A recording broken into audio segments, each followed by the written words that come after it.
करगहर विधानसभा में क्या समीकरण रहे हैं, क्या यहाँ की जनता का मिजाज रहा है और क्या यहाँ प्रत्याशी बदलते रहे हैं या पार्टियां बदलती रही हैं, यहाँ की जनता किसे चुनती रही है। रंजन जी, करगहर की सीट को अगर स्कैन करते हैं तो क्या ये सीट कहती है, इस सीट का मिजाज क्या रहा है? देखिए, जब इस सीट को आप स्कैन कीजिएगा तो जो पहली बात दिखती है वो ये दिखती है कि ये सीट जो है 2008 में जो परिसीमन हुआ उसके बाद गठित की गई।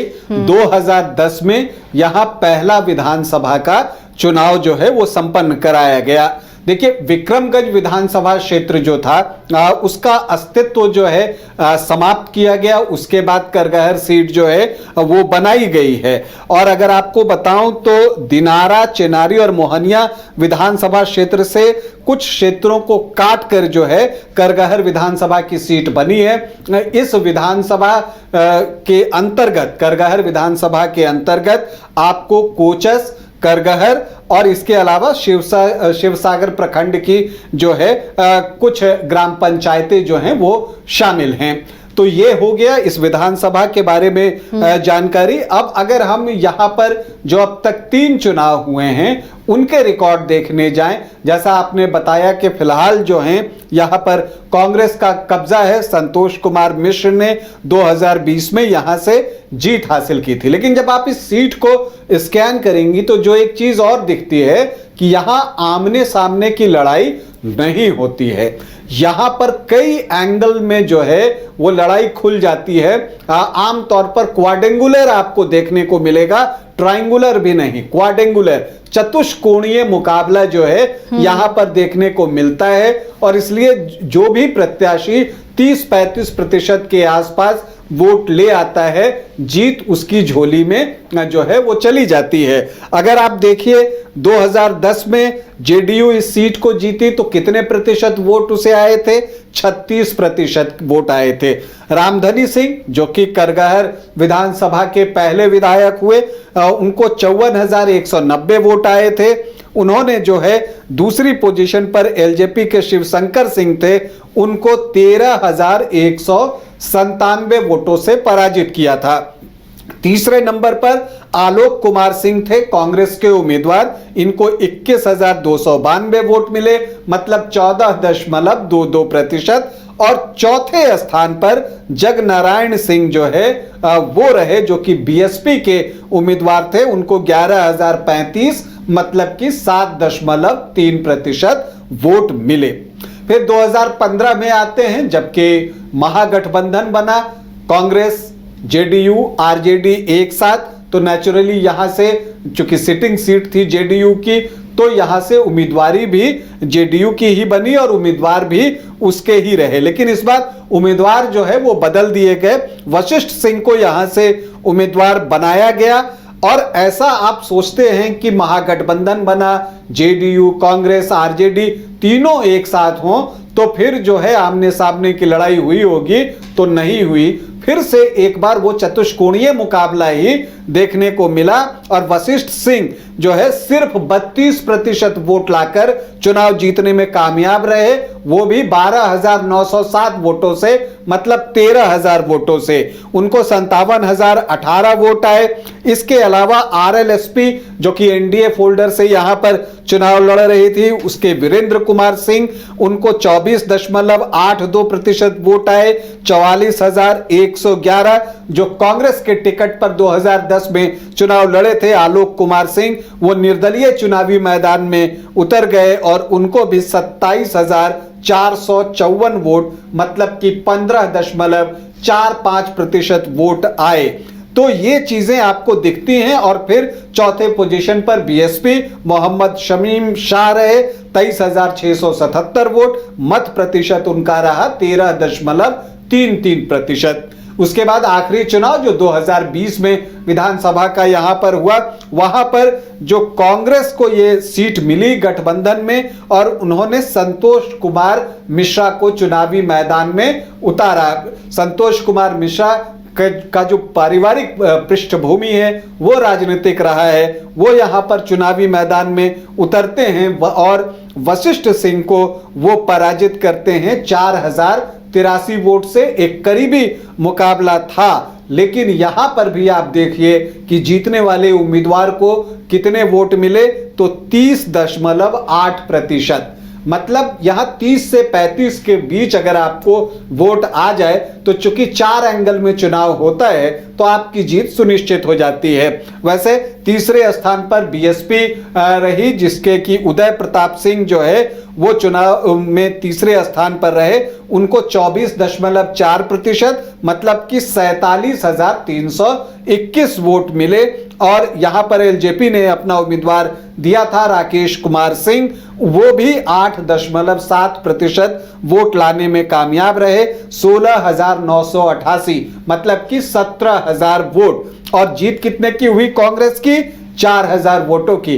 तो एलजेपी ने इस सीट पर भी जेडीयू का खेल खराब किया था। ये बातें इन आंकड़ों को देखकर लगती हैं। लेकिन जब आप करगहर विधानसभा की बात करती हैं और यहां के जातीय समीकरण को देखती हैं तो यहां पर कोयरी कुर्मी की संख्या जो है वो सबसे अच्छी है। यादव वोटर्स भी हैं यहां पर और रविदास भी अच्छी संख्या में आपको यहां पर दिखते हैं। अगर आप देखें तो जो एससी हैं वो डिसाइडिंग होते हैं, क्योंकि उनकी संख्या बहुत अच्छी है। और यही वजह है कि बीएसपी यहां आपको हर बार मुकाबले में दिख रही है। ऐसे भी जो सासाराम लोकसभा के क्षेत्र आप देखेंगी वहां पर बीएसपी का एक प्रेजेंस दिखता है। यहां तक कि लोकसभा चुनाव में भी आप देखिएगा कि संतोष कुमार जो बीएसपी के कैंडिडेट थे सासाराम से, उन्होंने करगहर में 6.5% के आसपास वोट लाए थे। तो बीएसपी का एक बेस यहां पर है। इनफैक्ट सासाराम है, आप पश्चिमी चंपारण चले जाइए, वहां पर आपको बीएसपी का एक वोट बैंक आपको दिखेगा। गोपालगंज की तरफ चले जाइए, वहां दिखेगा। तो जो इलाके उत्तर प्रदेश से सटे हुए हैं वहां पर बीएसपी का एक प्रभाव रहता है। तो ये चीजें दिखती हैं। और जब आप जातीय समीकरण में देखती हैं तो यहां पर जो एससी वोटर्स हैं, जो दलित वोटर्स हैं, वो 20.41% हैं, जो कि एक बड़ी संख्या है। इसके अलावा मुस्लिम यहां पर 6.4% हैं, कुशवाहा 8 से 9%, वैश्य 10 से 12%, कुर्मी 10 से 12%। तो आप देखते हैं कि कुर्मी कोयरी को अगर आप मिला लीजिए तो वो 20%, 22% के आसपास पहुंच जाते हैं। तो इसलिए ये क्षेत्र जो है आप देखिएगा कि नीतीश कुमार की पार्टी को ज्यादा फायदा पहुंचाती है। और यहां से जो 3 चुनाव अब तक हुए हैं उसमें 2 बार जेडीयू ही जीतने में सफल रही है, जबकि 1 बार कांग्रेस को सफलता मिली है। यादव यहां 7 से 8% हैं और ब्राह्मण वोटर भी यहां पर अच्छी संख्या में है। संतोष कुमार मिश्रा को उसका फायदा मिला था और वो 10 से 12% ब्राह्मण वोटर्स यहां पर दिखेंगे। भूमिहार भी हैं, राजपूत 7-8% हैं और बाकी जो ईबीसी और ओबीसी जो बाकी बच गए वो 16-17% के आसपास जो है इस विधानसभा सीट में हैं। तो ये है यहाँ का जातीय समीकरण। हालांकि अब इस बार जो संभावित उम्मीदवारों की चर्चा हो रही है तो देखिए ये सिटिंग सीट तो कांग्रेस की है। संतोष कुमार मिश्रा ने ये सीट 4083 वोट से जीती थी, तो उनका दावा सबसे मजबूत दिखता है। लेकिन एक बात और है, यहां पर आरजेडी से एक उम्मीदवार हो सकती हैं सीमा कुशवाहा। और सीमा कुशवाहा को आपने देखा होगा, तेजस्वी यादव हो, मीसा भारती हो, लालू प्रसाद यादव हो, उनके साथ उनकी तस्वीरें आप देखती होंगी। वो आरजेडी का प्रचार खुलकर करती हैं।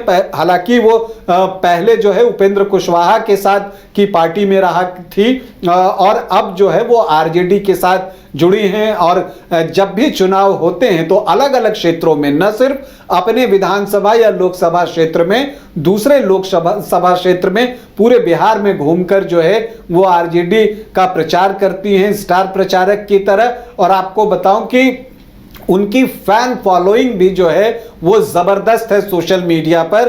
और आप वहां देखिएगा कि मिलियंस में उनके फॉलोअर्स हैं। तो एक दावा उनका भी पड़ता है क्योंकि वो कोचस से हैं और करगहर विधानसभा के अंतर्गत ही कोचस भी है, तो ये हो सकता है कि आरजेडी उनके लिए ये सीट मांगे। लेकिन क्या कांग्रेस ये सीट जो है वो सीमा कुशवाहा के लिए छोड़ने को तैयार होगी, ये देखना जो है एक दिलचस्प बात होगी। और दूसरी बात यह है कि संतोष कुमार मिश्रा का भी जो प्रदर्शन रहा है वो बेहतर रहा है। इधर उन्होंने हालांकि ये बयान जरूर दिया है कि कांग्रेस कम से कम 70 सीटों पर चुनाव लड़ेगी, लेकिन वो तेजस्वी यादव को मुख्यमंत्री के तौर पर भी देखना चाहते हैं। तो बहुत सारी चीजें हैं। देखिए, बीएसपी से उदय प्रताप सिंह जो है एक बार फिर से चुनावी मैदान में उतर सकते हैं, तैयारी कर रहे हैं, चुनाव प्रचार में हैं। और जेडीयू की बात करें तो वशिष्ठ सिंह, चूंकि पिछला चुनाव कम वोटों से हारे हैं, 4000 वोटों से ही हारे हैं, तो उनको एक अवसर जो है और जेडीयू देना चाहेगी। लेकिन एक प्रशासनिक अधिकारी के बारे में भी चर्चा होती है कि शायद उनको करगहर से मैदान में उतारा जाए। वो भी जो है जाति के समीकरण को देखते हुए ही एलजेपी से, अगर एलजेपी ये सीट मांगेगी, मुझे लगता है पिछली बार 8.5% वोट थे उसके पास, लेकिन जिस तरह का जातीय समीकरण है मुझे लगता है एनडीए से ये सीट जेडीयू को ही जाएगी। हाँ, यहां पर जो एक बात देखने को मिलती है कि क्या कांग्रेस की सीटिंग सीट है, कांग्रेस ही यहां से चुनाव लड़ती है, या फिर जो है सीमा कुशवाहा के लिए आरजेडी ये सीट मांगती है। यानी इस बार बहुत उलटफेर दिख रहा है, अपने अपने हिसाब से पार्टियां बार्गेन करेंगी सीट का। नेचुरली वो करेंगी। और देखिए, हर पार्टी के कार्यकर्ता होते हैं और कार्यकर्ता तो चुनाव के बाद 5 साल एक्टिव सिर्फ इसलिए रहते हैं कि फिर जब अगला चुनाव आएगा तो उन्हें टिकट मिल सकता है, और इसीलिए उनकी मेहनत होती है। और मैं इसे गलत भी नहीं मानता, क्योंकि आखिर मेहनत वो कर क्यों रहे हैं, कुछ न कुछ तो उनको भी लगता है कि उनको मिलना चाहिए। जो उन्होंने सेवा की है, पार्टी की सेवा की है या जन कल्याण के कार्यों में हिस्सेदारी निभाई है, तो वो चीजें तो होती हैं। लेकिन यही चीजें निकल कर आती हैं कि जब आप फाइनली टिकट बांटते हैं तो नेतृत्व के सामने भी यह संकट होता है कि टिकट चाहने वाले तो बहुत होते हैं, उनमें टिकट किसको दिया जाए, क्योंकि सबके अपने दावे होते हैं। किसी में कुछ प्लस पॉइंट होता है, किसी में कुछ माइनस पॉइंट होता है, तो उन चीजों को देखकर ही टिकट का बंटवारा होता है। लेकिन इस सीट पर अगर आप देखिए तो संतोष कुमार मिश्रा ने भी अच्छा काम किया है और कांग्रेस के उम्मीदवार हैं, और पिछली बार इस सीट पर जीत हासिल करना कोई मामूली बात नहीं है। करगहर सीट जो है कुर्मी कोयरी की ही सीट मानी जाती है कि वहां पर उनका दावा सबसे मजबूत है।